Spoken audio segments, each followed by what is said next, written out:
প্রিয় ভাই, 5 নম্বর নামাজ আমল হলো যেটার জন্য আল্লাহ পাক রব্বুল আলামিনের রহমতের ফেরেশতাগুলো ওই বান্দার জন্য দোয়া করে, সেটা হলো যারা নামাজে মসজিদে আগে আগে আসে, নামাজের জন্য যারা অপেক্ষা করে।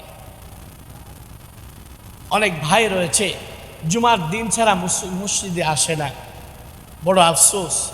আল্লাহ তাআলা আমাকে এমন বানাইলো কেন, আমাকে কেন এমন বানাইলো?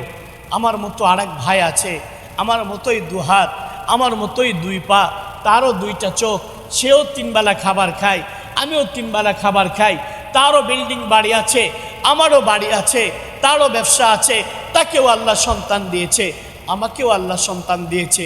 তবে আল্লাহ আমাকে এমন একটা মানুষ বানাইলো যে মানুষ হওয়ার কারণে আমি 5 বার আল্লাহর জন্য যাইতে পারি না, আমি 5 ওয়াক্ত নামাজে হাজিরা দিতে পারি না।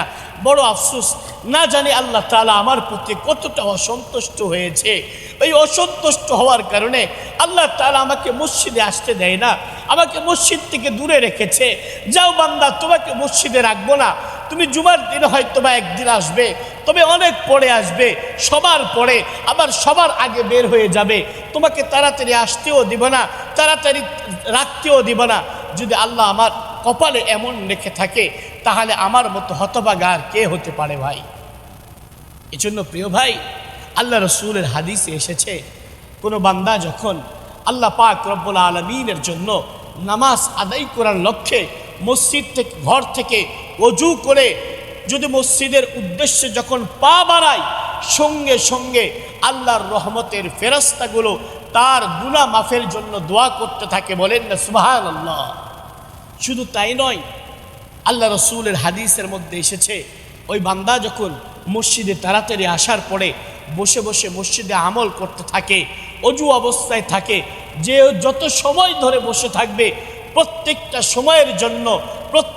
সময়ের জন্য আল্লাহ পাক রব্বুল আলামিন কবুল নফল নামাজের সওয়াব তার আমল নামায় লিখে দেয়। বলেন না সুবহানাল্লাহ। এই জন্য আমরা অনেকেই মসজিদেই আসে না, জুমার দিনেও মসজিদে আসে না। হাই রে কপাল পরা মুসলমান, এখন তো সবাই নির্বাচন নিয়ে ব্যস্ত। আইরে বাপরে বাপ, সবার ভোট, নির্বাচন, কে কখন দুনিয়া থেকে বিদায় নিয়ে চলে যাবে কেউ কারো খবর নাই।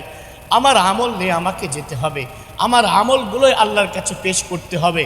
আমার আমল নামা আল্লাহ দেখবে, সেদিন কোনো সুপারিশ কাজে আসবে না। ইয়াউমা লা ইয়ানফাউ মালুন ওয়ালা বানুন, কোনো সম্পদ কাজে আসবে না, কোনো ক্ষমতা কাজে আসবে না, ওয়ালা শাফাআ ওয়ালা খুল্লাহ, কোনো সুপারিশ কাজে আসবে না। সেদিন শুধু আল্লাহ দেখবে কোন ব্যক্তি প্রশান্ত হৃদয় নিয়ে এসেছে, আমার মনোনীত হৃদয় নিয়ে এসেছে, অনেক আমল নিয়ে এসেছে। আল্লাহ পাক রব্বুল আলামিন তাকেই মাফ করে দিবেন। বলেন না সুবহানাল্লাহ।